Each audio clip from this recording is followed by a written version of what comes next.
어, 오늘 제가 여러분에게 전해드릴 하나님의 말씀 제목은 죄와 구별된 삶을 살기 위해 버려야 할 것들이라는 이런 제목으로 하나님의 말씀을 여러분들과 함께 나누도록 하겠습니다. 우리 제목만 함께 읽어보겠습니다. 죄와 구별된 삶을 살기 위하여 버려야 할 것들. 여러분, 우리가 이제 성화의 삶을 살기 위해서 버려야 할 것들이 참 많이 있겠죠. 특별히 오늘 하나님께서 미워하시고 가증하게 여기시는 6가지와 7가지가 있다라고 오늘 이 잠언 6장에서 말씀을 하고 계신데, 그러한 것들을 모두가 버리시고 주님이 원하시는 거룩한 신자의 삶을 모두가 잘 사는 그런 귀한 시간이 되었으면 좋겠습니다. 자, 먼저 이 잠언 6장의 전체 구성을 여러분에게 좀 소개를 해드리고 말씀을 좀 시작을 하도록 하겠습니다. 이 잠언 6장은 크게 4단락으로 이제 구성이 되어 있는데, 첫째 단락은 1절에서 5절까지의 말씀으로, 여기에는 위험한 약속들이라고 해서 우리가 보증을 서는 일과 관련하여 조심하라고 하는 그런 성경적인 경고가 이제 주어져 있습니다. 자, 근데 성경을 보게 되면은 성경에서 보증을 서지 말라고 하는 그런 말씀 자체는 없습니다. 하지만 섣부른 보증으로 위해서 보증을 서서 잘못된 일이 발생할 수 있기 때문에 그 보증을 섣부르게 서는 위험성에 대한 위험한 약속들을 여기 이제 1절과 5절 말씀을 통해서 우리 그리스도인들이 이제 조심해야 된다라고 하는 그런 말씀이 이제 기록되어 있기 때문에 이 말씀도 우리에게 살아가는데 필요한 아주 중요한 말씀임을 여러분이 아셨으면 좋겠습니다. 그 다음에 둘째 단락은 6절에서 11절 말씀으로, 거기는 어떤 말씀이 나오냐면 게으름의 어리석음을 다루면서 개미들의 길들을 살펴보라라고 하는 이런 교훈을 이제 솔로몬이 주고 있습니다. 자, 오늘날 같이 이제 경제 여건이 좋지 않고 또한 어려울 때 경제적인 도움과 사회 복지만을 바라면서 일을 하지 않으려는 이런 이 분위기가 오늘날 이제 많이 이제 팽배해져 있습니다. 이것이 성경적입니까? 아닙니까? 이것은 결코 성경적이지 않습니다. 데살로니가후서 3장 10절의 말씀에 이런 말씀이 있습니다. 누구든지 일하려 하지 아니하거든 먹지도 말라. 아멘이십니까? 한번 따라해 보시겠습니까? 누구든지 일하려 하지 아니하거든 먹지도 말라. 네, 이것이 우리 신약 교회 시대에 주신 하나님의 명령인데, 오늘날 이제 사회복지만을 말하면서 일하지 않고 게으르게 살려고 하는 이런 것은 정말 하나님이 주시는 그런 말씀이 아니라는 것을 여러분이 아시면서, 우리 그리스도인들은 정말로 열심히, 학생들은 열심히 공부하고 사업을 하시는 분들은 할 수 있는 최선을 다해서 정직하게 사업을 하시고, 어떤 공직에 계신 분들은 그 누구보다도 더 열심히 정직하게 신실하게 나라를 위해서 또 일하시고, 이것이 정말 하나님께서 우리에게 주신 이런 이제 소명입니다. 우리가 이런 삶을 잘 살게 될 때 밖에 있는 세상 사람들이 우리 크리스찬들을 보고서 배울 수가 있는 것이고, 우리가 그들에게 교훈을 이제 전해줄 수 있으리라 믿습니다. 그 다음 이제 세 번째 단락은 오늘 이제 우리가 다룰 본문으로 12절에서 이제 19절 말씀인데, 여기는 사악한 자의 모습에 대해서 말씀하시면서 주께서 미워하시는 6가지가 있고 주께 가증하게 여기시는 7가지가 있다고 하는 그런 내용이 이제 담겨 있는데, 오늘 우리가 이 부분을 이제 죄와 구별된 삶을 살기 위해 버려야 할 것들과 관련해서 이 부분을 좀 집중적으로 이제 뒤에서 저희들이 살펴보도록 하겠습니다. 그 다음에 이제 마지막 넷째 단락은 20절에서 35절 말씀인데, 간음을 경계하라라는 이런 내용을 담고 있습니다. 자, 오늘날과 같이 간음과 음행을 조장하는 이런 성적 쾌락주의가 난무하고 판을 치는 이 현대 사회를 향한 엄중한 경고라고 저는 그렇게 믿고 있습니다. 특히 우리 신자의 믿음 생활에 있어서 간음은 정말로 또 조심해야 될 그런 것이 아닐 수가 없습니다. 왜냐하면 마태복음 5장 27절과 28절 말씀을 여러분들이 가보게 되면, 거기 주님께서 십계명에 가보게 되면은 십계명에 간음하지 말라라고 하는 이런 옛사람의 명령을 이 어떤 의미인지를 정확하게 더 보여주신 바가 있습니다. 거기 28절 말씀에 이런 말씀이 있습니다. 예수님이 이렇게 말씀하셨습니다.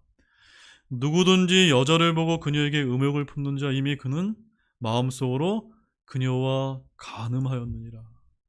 이게 무슨 의미입니까? 눈으로 보고 생각만 해도 어떤 죄를 우리가 지을 수 있다는 겁니까? 간음죄를 얼마든지 우리가 지을 수밖에 없는 그런 죄인임을 하나님께서 말씀을 하고 계신 것입니다.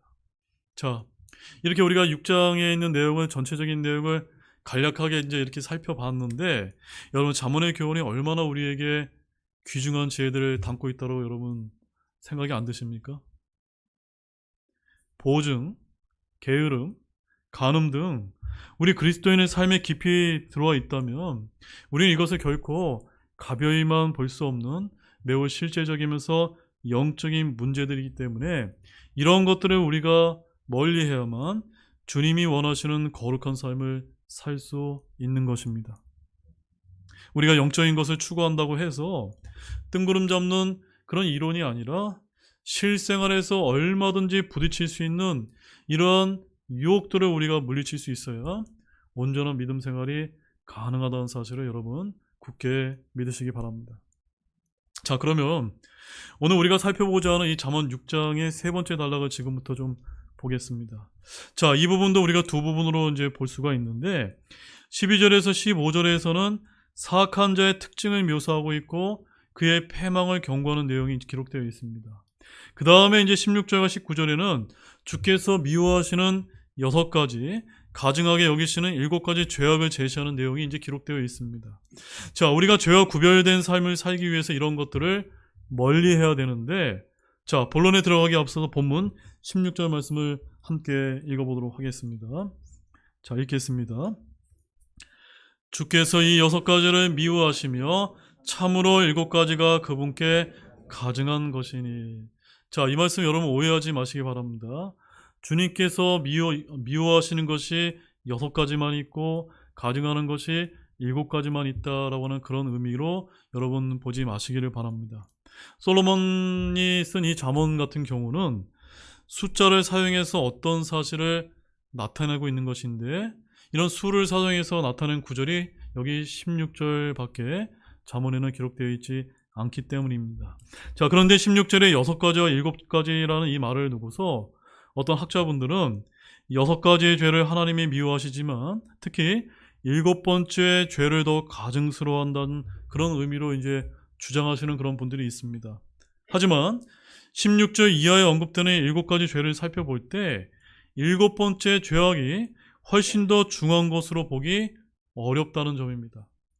따라서 여기서 6가지, 7가지라는 표현은 하나의 숫자적으로 구별되는 개념이라기보다는 단순히 수사학적인 병행물로서 7가지의 죄 모두가 하나님 앞에서 똑같이 미워하시며 가증스러운 죄라는 사실을 말하고 있다라고 보는 것이 합당하다는 관점에서 저는 여러분에게 오늘 이 말씀을 전해드리고자 할 것입니다. 자, 아무튼 16절에서 19절까지는 사악한 자들에 대한 죄악에 대해 주로 어디에 이렇게 빗대어서 묘사를 하고 있습니까? 우리의 신체의 각 부분과 관련된다는 그런 관점에서 이 말씀을 지금 설명을 하고 있다는 점을 저와 여러분이 주목할 필요가 있습니다. 이는 사악한 자들이, 특별히 죄를 짓는 이런 죄인들이 자신의 몸 전체를 죄악의 도구로 사용한다는 점과 더불어 악에 물들지 않기 위해서는 무엇을 조심해야 됩니까? 자신의 지체를 잘 통제하고 제어해야 한다는 그런 교훈을 저와 여러분에게 전달하고 있는 것입니다. 즉, 우리가 보지 말아야 될 것을 보아서는 안 되는 것처럼 우리의 눈을 조심해야 되고, 우리가 가지 말아야 될 곳에 가지 않기 위해서는 우리의 발을 조심해야 되는 것, 이런 우리의 지체들을 성령님의 충만함으로 우리가 잘 이렇게 통제를 해야 정상적인 그리스도의 삶을 살 수 있다는 것이 이 잠언 6장의 핵심적인 주제가 되는 것입니다. 자, 특히 17절과 19절에는 신체 부위, 독립된 각 개인 등으로 묘사된 사악한 자들의 가증한 7가지 죄악 7가지가 나오는데, 자, 그 7가지가 무엇입니까? 첫 번째 죄가 무엇입니까? 17절에 교만한 눈입니다. 두 번째는요, 거짓된 혀. 세 번째는 무제한 피를 흘리는 손. 네 번째는 사악한 상상의 꾀를 꾸미는 마음. 다섯째는 신속히 악한 일로 치닫는 발. 여섯째는 거짓말을 말하는 거짓 증인. 일곱 번째는 형제들 가운데 불화를 뿌리는 자. 여러분, 이런 일곱 가지 하나님이 미워하시고 가증하게 여기시는 이런 죄악들이 있는데 이것이 여러분들과 상관이 없습니까? 아닙니다. 우리가 우리의 삶을 돌이켜보면은 다 하나하나 걸리지 않는 그런 죄악이 없다는 것을 기억하시고 우리가 이러한 것들을 멀리할 수 있는 저와 여러분 모두가 되기를 원합니다.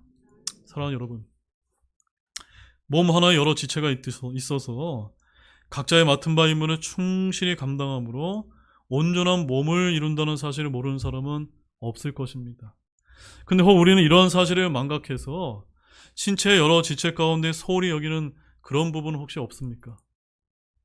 만약 발을 소홀히 여긴다고 한번 치시기 바랍니다. 그러나 그 소홀히 여기는 그 발이 없다면 아무데도 갈 수 없으며 우리는 불구라는 그런 칭호를 받을 수밖에 없을 것입니다. 다른 지체들도 마찬가지입니다. 이렇게 어떤 지체라도 소홀히 여기면 안 된다는 사실을 저와 여러분이 너무도 잘 알면서도 우리는 간혹 그 지체들이 범죄함으로 스스로 죄의 노예가 된다는 사실에 무관심할 때가 얼마나 많은지 모릅니다. 오늘 본문의 말씀은 하나님께서 미워하시고 가증하게 여기시는 것들을 신체의 부위, 즉 우리의 지체별로 묘사함으로써 우리에게 죄에 대한 경각심을 불러 일으켜주고 있다는 점입니다. 그럼 우리 모두가 전인격적으로 온전히 하나님만을 섬기는 자가 되고 죄와 구별된 삶을 살기 위해서 어떤 것을 멀리해야 될까요? 먼저 첫 번째는 따라해 보시기 바랍니다. 교만한 눈빛을 버려야 됩니다. 아멘이시죠? 자, 먼저 성도는 거룩한 삶을 지켜 행하기 위해서 마땅히 보아야 할 것들을 봐야지 보지 말아야 될 것을 보는 이런 교만한 눈빛을 가져서는 안 될 것입니다. 자, 13절 말씀을 보게 되면 솔로몬은 품행이 매우 나쁜 사악한 자들의 행동을 묘사하면서 눈으로 눈짓을 하고 라고 이렇게 표현하고 있습니다. 이는 주께서 매우 미워하시는 것인데 17절에서는 이것을 어떻게 표현하고 있습니까? 교만한 눈빛과 관계되어 주께서 가증하게 여기시는 그런 죄라고 이렇게 말씀을 하고 있습니다. 사랑하는 여러분, 여러분 눈이 무엇일까요? 눈은 마음의 창이다라고 이렇게 이제 혹자는 이야기합니다. 눈이 뭐라고요? 마음의 창. 이런 말이 있듯이 사악한 자는 그 마음속에 불법과 악의로 가득 차 있기 때문에 이것이 곧 그의 눈을 통해 그대로 드러나게 된다는 그런 이제 의미가 되는 것입니다. 그래서 그 마음속에 무엇이 있든지 어떤 생각을 품고 있는가에 따라 그의 눈이 달라지게 되는 것입니다. 아무리 미소를 짓고 선한 표정을 꾸민다 할지라도 그의 그 교만한 눈빛을 통해서 마음의 생각과 의도가 분명히 드러나게 될 수밖에 없다는 점입니다. 근데 눈은 단지 우리의 내면의 상태를 드러내는 역할만 하는 것은 아닙니다. 오히려 보다 더 중요한 역할은 눈앞에 펼쳐진 영상을 그의 내면에 비추는 역할을 한다는 점입니다. 예수님께서 이에 대해서 다음과 같이 말씀을 하셨는데 여러분 마태복음 6장 22절과 23절 말씀 함께 한번 찾아보시겠습니다.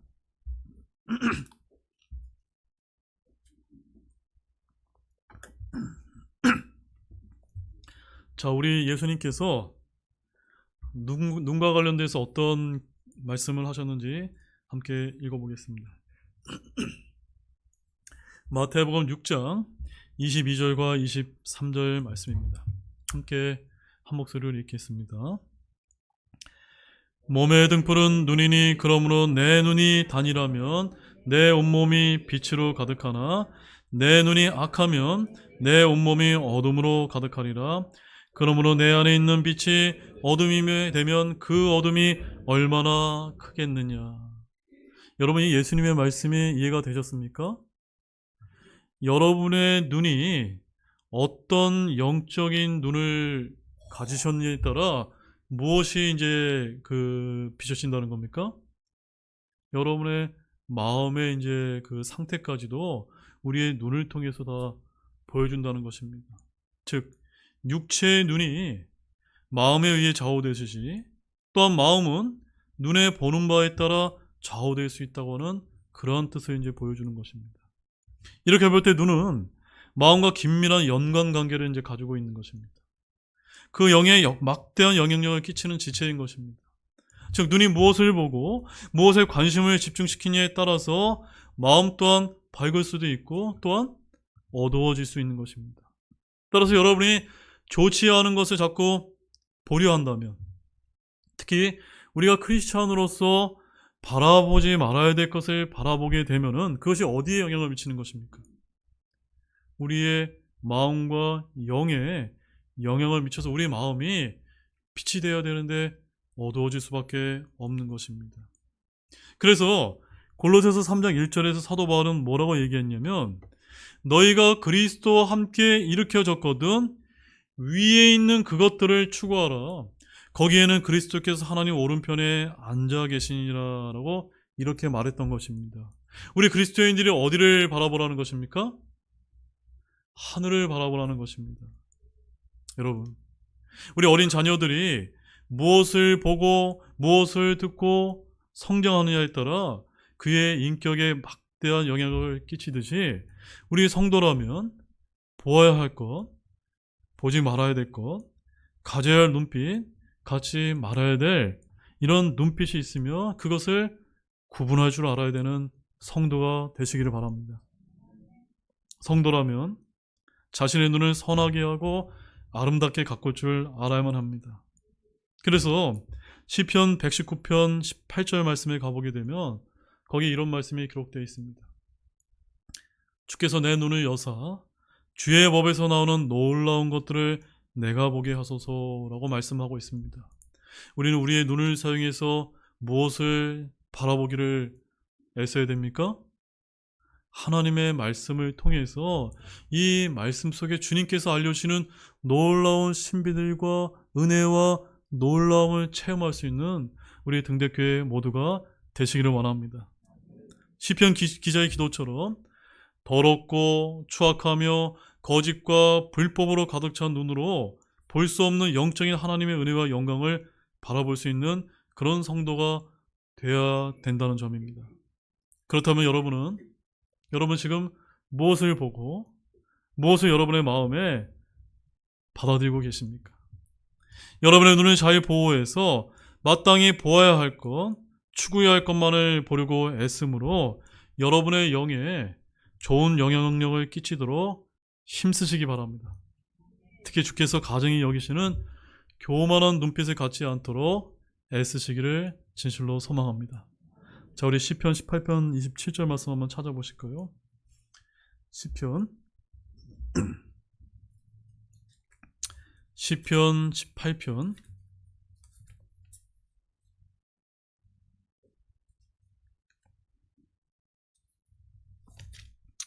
시편 18편 27절 말씀 다 찾으셨습니까? 자, 우리 함께 27절 말씀 함께 읽겠습니다. 주께서 고난받는 백성은 구원하시나 교만한 눈빛은 낮추시리다. 참으로 아멘이 아닐 수가 없습니다. 첫 번째, 우린 무엇을 버려야 됩니까? 교만한 눈빛을 버려야 됩니다. 왜냐하면 교만한 눈빛은 하나님께서 가증하게 여기시고 그 교만한 눈빛을 가진 자들을 낮추시고 고난받는 하나님의 작성들은 결국 구원하실 것이기 때문입니다. 이것을 굳게 믿으시기를 바랍니다. 자, 두 번째는 우리가 무엇을 버려야 될까요? 두 번째는 거짓된 혀를 버려야만 됩니다. 두 번째는 거짓된 혀인데 이는 마음이 약할 뿐만이 아니라 우리 이를 언어로 표출하는 자를 지칭하는 것입니다. 여기서 거짓된 이라는 말은 갖은 가문이설과 또는 간사스러운 말로 남을 속이는 것과 더불어 하나님의 말씀을 어그러뜨리는 말을 하는 것을 가리킵니다. 이 역시 최초의 사람이 저지르며 행한 범죄 가운데 하나라고 창세기 3장 4절에 기록하고 있는데 이는 12절에서 뭐라고 표현하고 있습니까? 12절에서 삐뚤어진 입이다라고 이렇게 표현을 하고 있는데 바로 이것이 사악한 자의 대표적인 행동 유형이라고 잠언 기자가 말하고 있는 것입니다. 사랑하는 여러분, 요즘 시대를 우리가 흔히 뭐라고 부릅니까? 불신의 시대라고 이렇게 말하는 그 이유가 무엇 때문일까요? 정직과 진실보다는 거짓말에 더욱 익숙해진 그런 탓이 아닐까요? 언제부터인가 우리는 자신의 허영과 교만을 채우기 위해서 거짓말도 서슴지 않게 하는 그런 문화가 팽배해 있는지 모릅니다. 그러나 하나님은 무엇을 싫어합니까? 거짓된 혀를 싫어하신다고 오늘 잠언 기자가 우리에게 알려주고 있는 것입니다. 우리의 지체 중 혀는 가장 아름다운 것이 될 수도 있고 또한 추한 것이 될 수도 있는 것입니다. 그 안에 무엇을 담느냐에 따라 우리의 혼을 보존할 수도 있고 그 생명을 잃을 수도 있다는 점을 아시기 바랍니다. 잠언 21장 23절 말씀을 보십시오. 잠언 21장 23절입니다.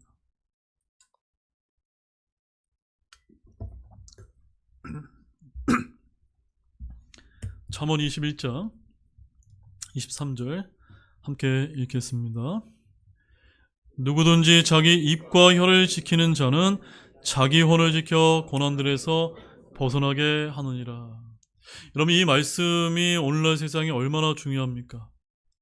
자기의 말 실수 때문에 특히 이제 정치인들을 보게 되면 해서는 안 되는 이런 말 실수 때문에 자신의 자리를 잃어버리는 이런 정치인들을 우리가 바라보면서 얼마나 우리 말이 이제 중요하다는 것을 많이 깨닫게 되는데, 우리 교회 안에서 우리 성도들의 입 역시도 우리가 정말로 조심해야 된다는 것입니다. 그 지체를 상처 입힐 수도 있고 교회에 분란을 일으킬 수도 있기 때문입니다. 모두가 여러분의 입과 혀를 지키는 우리 성도님 모두가 되기를 원합니다. 입과 혀를 지키는 자는 절대로 거짓말을 말하는 망령된 증인이 되지 않으며 또한 형제들 사이를 이간하지도 않습니다. 진실을 소중히 여기는 자는 하나님께서 미워하시는 죄를 행하지 아니하는데 이는 형제를 사랑하는 순결한 혀를 간직하고 있기 때문입니다. 그러므로 여러분, 거짓된 혀를 버리고 하나님께서 원하시는 정직한 혀를 지킴으로써 전인격적으로 죄와 멀어질 수 있는 그런 신실한 성도들이 되시기를 바랍니다. 자, 그 다음에 세 번째는 무엇을 버려야 되냐면 악한 일로 달려가는 손과 발을 끊어내야 된다는 점입니다. 여러분, 17절 말씀을 보게 되면 먼저 무죄한 피를 흘리는 손은 파괴적이고 폭력적인 본성의 노예가 되어 분노를 마음대로 분출하고 온갖 악을 행하는 것을 나타낸다고 볼 수 있습니다. 이러한 파괴적인 손을 지닌 자의 희생물로 상정되는 무죄한 자는 흠이 없고 깨끗하고 순결한 사람을 뜻합니다. 그리고 피는 생명 그 자체를 의미하기도 하는데, 따라서 무죄한 피를 흘린다는 것은 곧 무고하게 사람의 목숨을 빼앗는다는 것, 그 삶을 파괴한다는 것을 뜻하는 것입니다. 그 다음으로 18절 말씀에 신속히 악한 일로 치닫는 발은 이를 다르게 표현하면 악으로 달려가기에 빠른 발이다라고 이렇게 이제 우리가 부를 수가 있습니다. 여기서는 악한 일에 빠르게 움직이는 발을 뜻하지만 단지 구체적인 행위만을 뜻하는 것이 아니라 그 습성 자체가 악한 일에 훨씬 더 적극적으로 반응하고 또 악한 일을 더 빨리 습득하려고 배우려는 자들을 나타내는 것이다 라고 이렇게 이제 볼 수가 있습니다. 즉, 악한 일에 대해서는 적극적이고 열성적인 자들을 지칭하는 표현이라고 볼 수가 있는 것입니다. 이렇게 무죄한 피를 흘리는 손과 신속히 악한 일로 치닫는 발은 구체적으로 죄를 행하는 우리의 몸의 지체들인 것입니다. 하나님은 이러한 것들을 미워하시고 가증히 여기신다고 분명히 말씀을 하고 있습니다. 하나님 앞에 사악한 자는 그 자체로 악을 나타내기 마련입니다. 곧 발로 말을 하며 손가락으로 가르치나니와 같이 발로 뜻을 보이면서 손가락으로 그 악을 알게 하는 것입니다. 마음에 품은 악은 마음의 창인 눈을 통해 나타나며 거짓이나 음모에 친구나 동료를 끌어들이기 위해 자신의 눈짓을 사용하기도 합니다. 그리고 우리는 손가락질로 남을 조롱하며 살인으로 피를 흘리게 하기도 합니다. 또한 범죄의 자리로 달려갈 수 있는 것은 발이 있기 때문입니다. 따라서 여러분의 지체는 연합해서 선을 이룰 수도 있지만 죄의 노예가 될 경우 이처럼 죄를 짓는데 뛰어난 유기체적인 관계가 될 수 있음도 기억하기 원합니다. 지체 중에 없어서는 안 돼. 이런 손과 발이 다시는 악으로 달려가지 않도록 지혜롭게 성령님의 충만함으로 통제하시고 다스리기를 원합니다. 그 다음에 네 번째는 사악한 상상을 꾀하는 마음을 쳐 복종시켜야 되는 것입니다. 하나님께서는 또한 사악한 상상을 꾀하는 마음을 미워하신다라고 18절에서 말씀하고 있는데, 여러분은 평소 자신의 마음을 얼마나 소중히 여기며 또한 그것을 지키려 애쓰고 계십니까? 성경은 마음에서 생명의 산문들이 나온다고 증거를 하는데, 여러분 잠언 4장 23절 말씀 한번 가보십시오.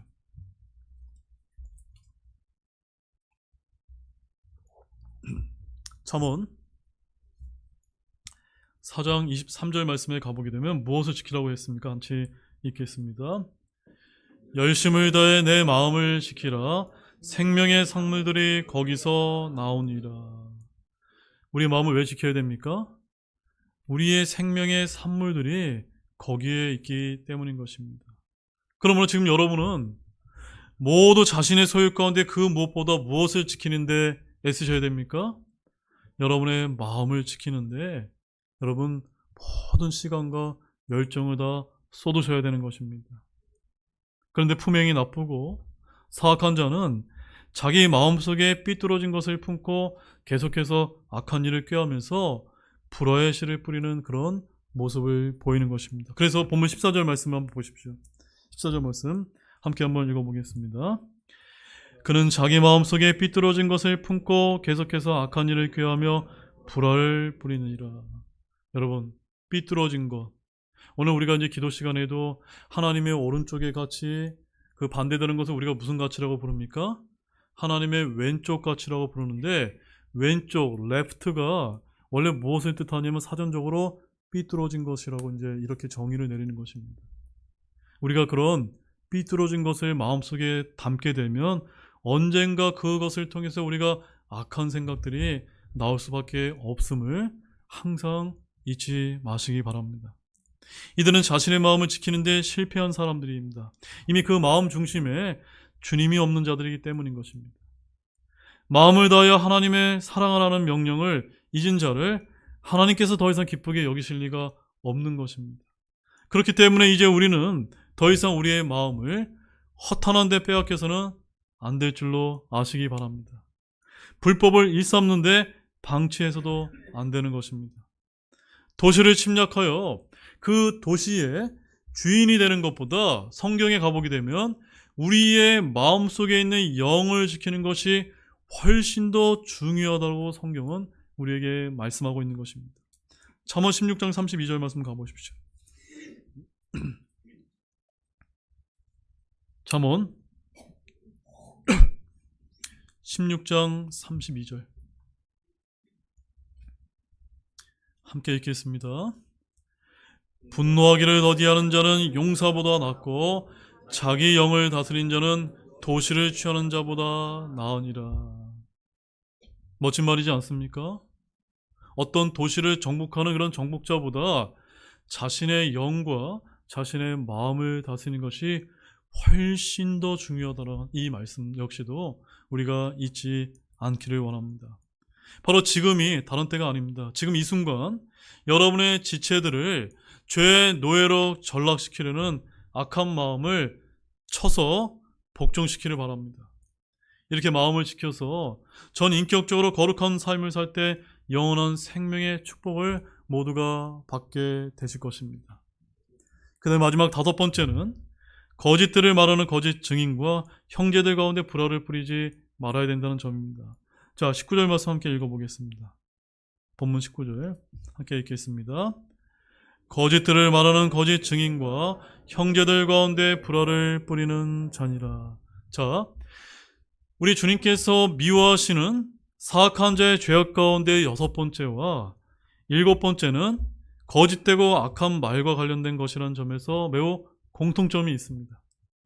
먼저 여섯 번째 항목은 거짓 증언, 즉 위증에 대한 것인데, 성경은 위증의 폐단, 그 가능성을 차단하기 위해서 증인의 수를 한 사람이 아닌 두세 사람으로 할 것과 또한 재판 과정에서 위증의 사실이 드러날 경우 피해자가 당하고 있는 만큼의 대가를 위증자가 치르도록 신명기 19장 15절에서 21절 말씀에서 규정하고 있습니다.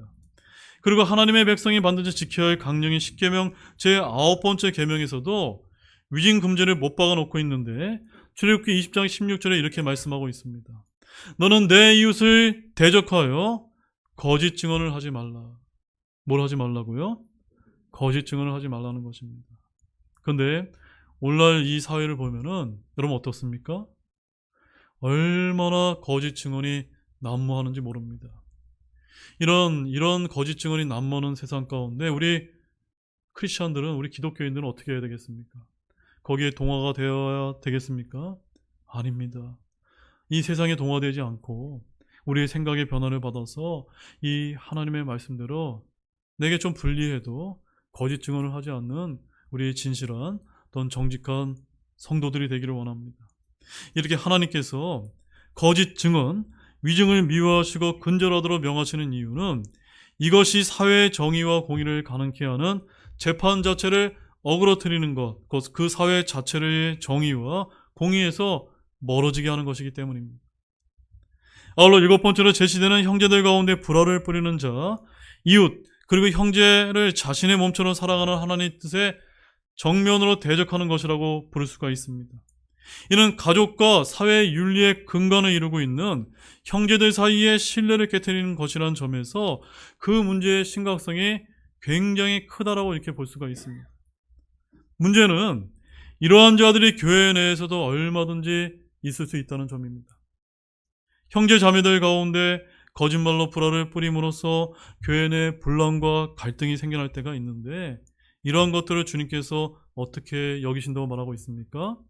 매우 가증하게 여기시는 것들이라는 점을 아시고 이러한 것들을 멀리하는 우리 모두가 되시기를 원합니다. 이제 결론의 말씀을 드리도록 하겠습니다. 사랑하는 여러분, 오늘 말씀을 들으시면서 여러분 어떤 생각이 많이 드셨습니까? 지금 여러분의 지체는 여러분의 눈, 여러분의 혀, 여러분의 손과 발, 여러분의 마음은 과연 하나님께서 기쁘게 여기실 만큼 죄에 민감하십니까?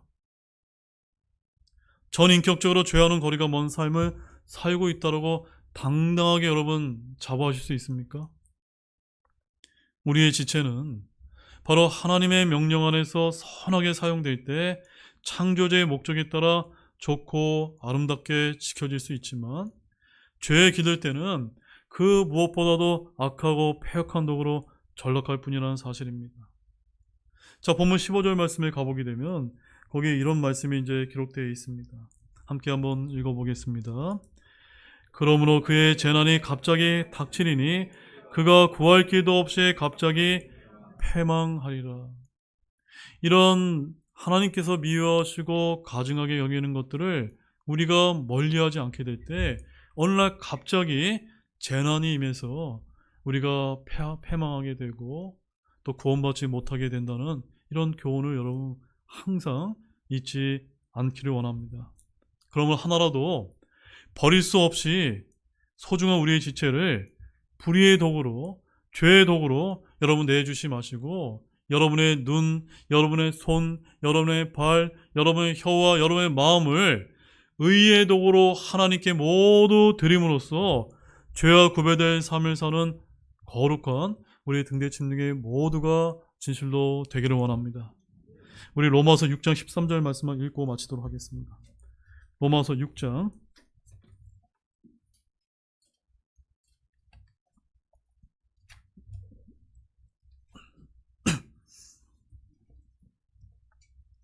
로마서 6장 13절 말씀입니다. 자, 다 쳐셨죠? 우리 한 목소리로 마지막 말씀이니까 크게 한번 읽어보겠습니다. 너희의 지체들을 불의의 도구로 죄에게 내주지 말며 오히려 너희 자신을 죽은 자들로부터 살아난 자들로서 하나님께 드리고 너희 지체들을 의의 도구로 하나님께 드리라. 아멘. 여러분, 오늘 하나님께서 미워하시는 6가지, 가증하게 여기시는 7가지를 말씀을 드렸습니다. 그 7가지가 무엇인지 여러분 다 기억이 나십니까? 교만한 눈빛, 거짓된 혀, 악한 일로 치닫는 손과 발, 사악한 상상을 꾀하는 여러분의 마음 등 이런 모든 것을 버림으로 말미암아 하나님을 높이는 거룩한 삶을 사시는 모든 우리 등대 침례교회 성도님들이 되시기를 진실로 축원합니다. 우리 다 같이 일어나시겠습니다.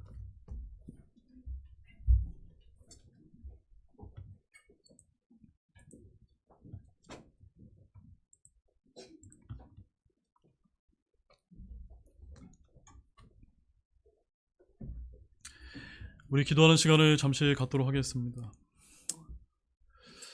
오늘은 우리 잠언에 있는 말씀을 통해서 하나님께서 미워하시고 가증하게 여기시는 것에 대한 죄의 목록들을 저희들이 대표적으로 살펴보았습니다.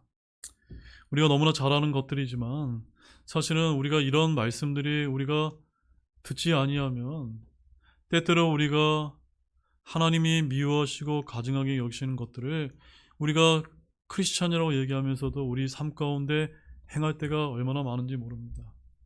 다시금 이런 하나님의 말씀을 들려줌으로 말미암아 우리가 이런 죄악된 삶을 멀리할 수 있게 다시 상기시켜게 해주신 하나님께 감사를 드리며 이런 삶을 멀리하는 거룩한 삶을 살게 해달라고 기도하는 우리 초청의 기도 시간이 되시길 원합니다. 잠시 기도하시겠습니다.